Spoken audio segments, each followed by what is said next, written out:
नमस्कार. मी लता विजय दराडे, राहणार बारामती, तालुका बारामती, जिल्हा पुणे. मी पुणे जिल्हा वंजारी विवाह ग्रुप चालवते आणि या ग्रुपच्या माध्यमातून आज 500 लग्न पूर्ण होत आहेत. खूप आनंदाची गोष्ट आहे. एक छोटंसं लावलेलं रोपटं, एक वटवृक्ष होताना जेव्हा माणूस बघतो ना, त्याचा आनंद खरंच खूप छान असतो. अनेक लोकांचे फोन येतात, मॅसेज येतात, अभिनंदन करतात, कौतुक करतात, लग्नाला बोलवतात. पण जेव्हा कोणाचं 1000वं लग्न असेल, मी त्या लग्नाला उपस्थित राहणार. दुनियातल्या कुठल्याही कोपऱ्यात असू द्या, मी त्या लग्नाला जाणार. स्वप्न माझं आणि ही सेवा मी विनामूल्य देत आहे. शिक्षण कमी, पण समाजाप्रती काहीतरी करायचं म्हणून मी हा मार्ग निवडला. आज एक असा प्लॅटफॉर्म तयार करून ठेवलेला आहे जिथं आपण सहजपणे आपला बायोडेटा टाकू शकतो आणि आपली लग्न जमवू शकतो. ग्रुपमधल्या सर्व सदस्यांना माझी विनंती आहे की तुम्ही मी लावलेले काटेकोरपणे नियम पाळलेत. मला मध्यंतरी खूप मेसेजेस येत होते की तुम्ही खूप स्ट्रिक्ट आहात, खूप कडक आहात, तुम्ही ग्रुप चालवता म्हणजे आम्ही 5-5 वर्षे ग्रुप चालवलेले आहेत. पण त्याच व्यक्तींचे नंतर मला फोन आले की ताई, हे तुम्हीच करू जाणं. ग्रुपवरती लावलेली शिस्त, नियम आणि आज त्याचं तुम्ही बघू शकता. ग्रुपवरती पडणारा बायोडेटा हा किती महत्त्वाचा आहे. गेली 2-2.5 वर्ष डोळ्यात काजळ घातल्यासारखं माझं ग्रुपवरती लक्ष असतं. कोणी काही टाकलं की लगेच मी ते डिलीट करून टाकते आणि ग्रुप व्यवस्थित ठेवलेला आहे. समाजसेवा ह्या हेतूने मी काढलेला हा ग्रुप आहे. जेव्हा नवीन ग्रुप काढले होता तेव्हा माझ्यावरती अनेक लोकांनी टीका टिप्पणी केली होती. पण मला त्यांना दाखवून द्यायचं होतं की जेव्हा हीच गोष्ट यशाच्या शिखरावरती जाईल तेव्हा तुम्ही बघा. आणि आज तो दिवस आला. खरंच 500 लग्न सोपं नाही आहे.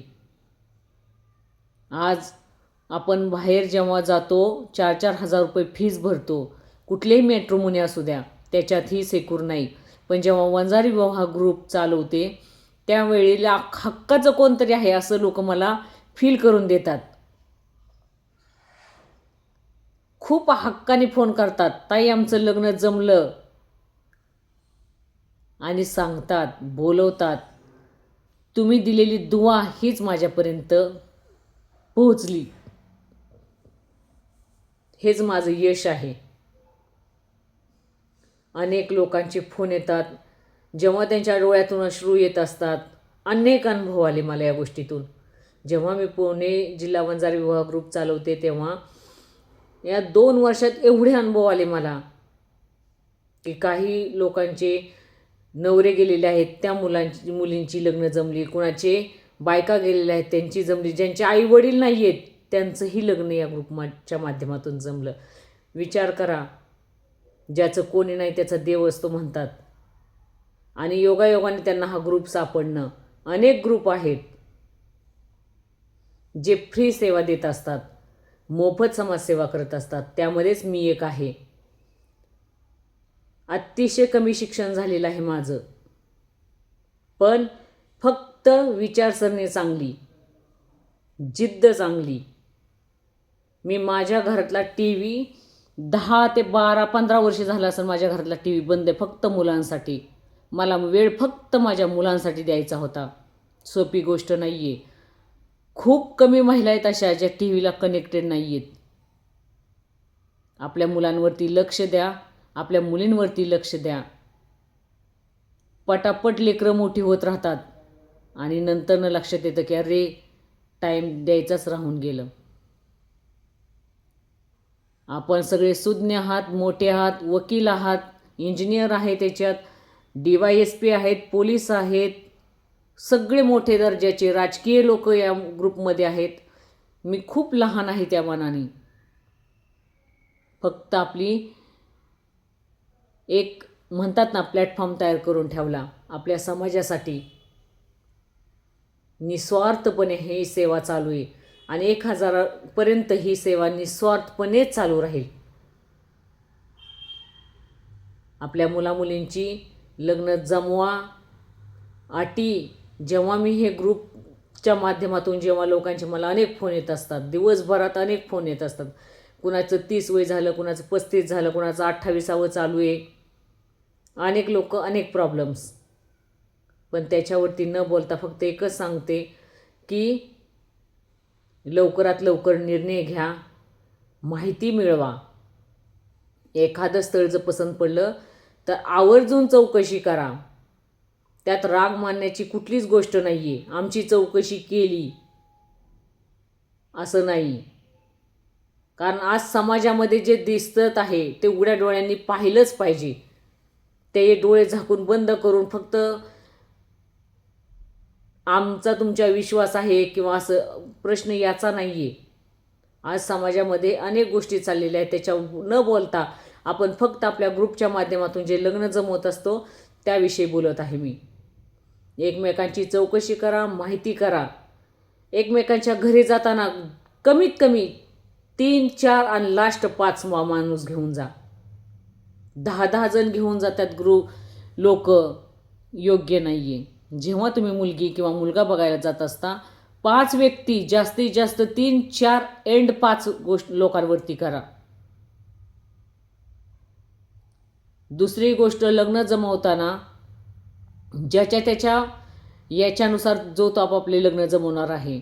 आपण कोणाला सक्ती करू शकत नाही की लग्न तुम्ही असं करा तसं करा. हा, पण लग्नामध्ये अन्न वाया नाही गेलं पाहिजे हे तर आपण काटेकोरपणे पाळलं पाहिजे.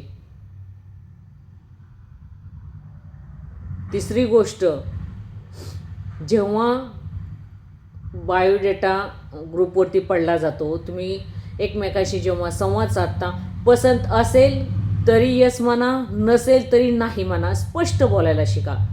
एखादा व्यक्ती तुम्हाला 4 वेळा फोन करतो आणि तुम्ही फोन उचलत नसाल तर मग हे योग्य नाही आहे. किंवा जेव्हा मुलगा किंवा मुलगी बघायला जाते, मला अनेक फोन याच्याचसाठी येत असतात की ताई आम्ही त्या स्थळावरती गेलो, बघून आलो, आम्हाला पसंत आहेत, पण ते आता फोन उचलत नाहीत. असं करू नका मित्रांनो. मुलामुलींची लग्न करताना अनेक गोष्टी सगळ्यांनी सांभाळून घेऊनच चाललं पाहिजे.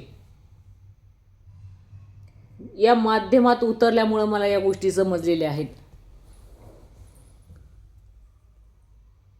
आपण मुलगा मुलगी बघायला जातो किंवा जाऊन आल्याच्या नंतर येस किंवा नो पटकन सांगतं. जास्तीत जास्त 2 दिवस, त्याच्या पलीकडे 3 किंवा 4 दिवस. 4थ्या दिवशी तुमचा येस किंवा नो समजलंच पाहिजे. मोकळं करा पुढच्यांना, गुंतवून ठेवू नका. बारीक बारीक गोष्टींमधून तुम्ही जर बारीक बघत असताल, 19-20 सगळीकडं चालतं. ज्याला जसं पसंत असेल तसं करा. आपण कोणावर सक्ती करू शकत नाही. पण अनेक जण असे करतात की रिप्लाय देत नाहीत. मित्रांनो, हे चुकीचं आहे ना. कोणीतरी तुमच्या आशेवरती बसलेलं असतं. यस म्हणा, नो म्हणा आणि त्या माणसाला मोकळं करा. मी या माध्यमातून फक्त 100 ते 125 लोकांच्या मध्ये आहे लग्नाला. ते पण फोन कॉन्फरन्सवरती घेऊन. थोडीफार काही इकडं तिकडं 19-20 झालं तर मला कॉल करतात. आणि त्याही पुढच्या व्यक्तींनी लता दराडे या नावाला विश्वास ठेवून, जे मला ओळखतही नाहीत, फक्त माझ्या शब्दाला किंमत देऊन लग्न जमवलेली आहेत. सहज सोपं नाही आहे हे. कुठल्या कानाकोपऱ्यात तुम्ही मराठवाड्यात राहणारे, आम्ही इकडं पश्चिम महाराष्ट्रात राहणारी लोक, आणि लता दराडे नावाची एक व्यक्ती आहे आणि त्या व्यक्तीवरती ट्रस्ट ठेवून लग्न जमवतात. माहिती चौकशी तुमची तुम्ही करायची आहे. लग्न जमवताना फक्त जर काय 19-20 इकडं होत असेल तर मी मध्यंतरी बोलते. जर तुमची पसंती नसेल तर मी मध्यंतरी बोलत नाही. मी कोणाचाही बायोडेटा विचारल्याशिवाय कोणालाही सेंड करत नाही. पहिला रूल आहे माझा. दुसरा रूल आहे माझा की मी जर ग्रुपवरती लग्न जमलेलं आहे पत्रिका टाका तरच मी पत्रिका टाकत असते, अन्यथा नाही. फक्त आडनावं जाहीर करत असते मी. अशी काही लग्न अशी पण झालेली आहेत मित्रांनो, जे जमल्याच्या नंतर मोडतात. लग्नांमध्ये खूप कमी टाईम ठेवा. लग्न जमल्याच्या नंतर आपण मुलांची लग्न जमवायला निघतो तेव्हा एकमेकांच्या घरी जातो, तेव्हा तिथून पुढं 4 ते 5 महिने घेतले जातात. कशासाठी? जेव्हा मुलगा 25-26 वर्षाचा, 30 वर्षाचा किंवा 32 वर्षाचा असतो, तुमची मानसिकता असते त्या मुलाचं लग्न करायचं. मग एवढा महिना, आणि याच्यामध्ये काय होतं माहिती आहे का, लग्न मोडली जातात. मुलांवरनंच किंवा मग घरच्यांवरनं काय होतं, बाबा नाही पसंत पडलं किंवा अनेक कारणं आहेत. असं न करता लग्नाचा कालावधी जास्तीत जास्त 2, 2.5 ते 3 महिने ठेवा, त्याच्या पलीकडे नका ठेवू. 2 वर्षात हा तर मला नक्कीच अनुभव आला की अनेक लग्न फक्त जास्त कालावधी असल्यामुळे तुटलेली आहेत.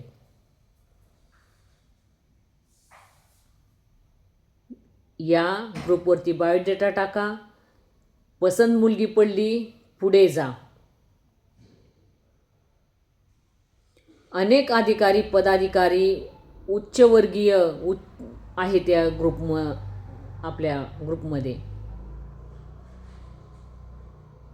माझी सरळ भाषा आहे, मी आपले सरळ संवाद साधलेला आहे तुमच्याशी. जे मला वाटलं ते साध्या सोप्या भाषेत मी तुम्हाला सांगण्याचा प्रयत्न केलेला आहे. बघा, विचार करा, आपल्या मुलामुलींचं कल्याण होऊ द्या. आणि जरी कुठल्या गोष्टीची शंका आली, तुम्ही डायरेक्ट एकमेकांना विचारा, बोला.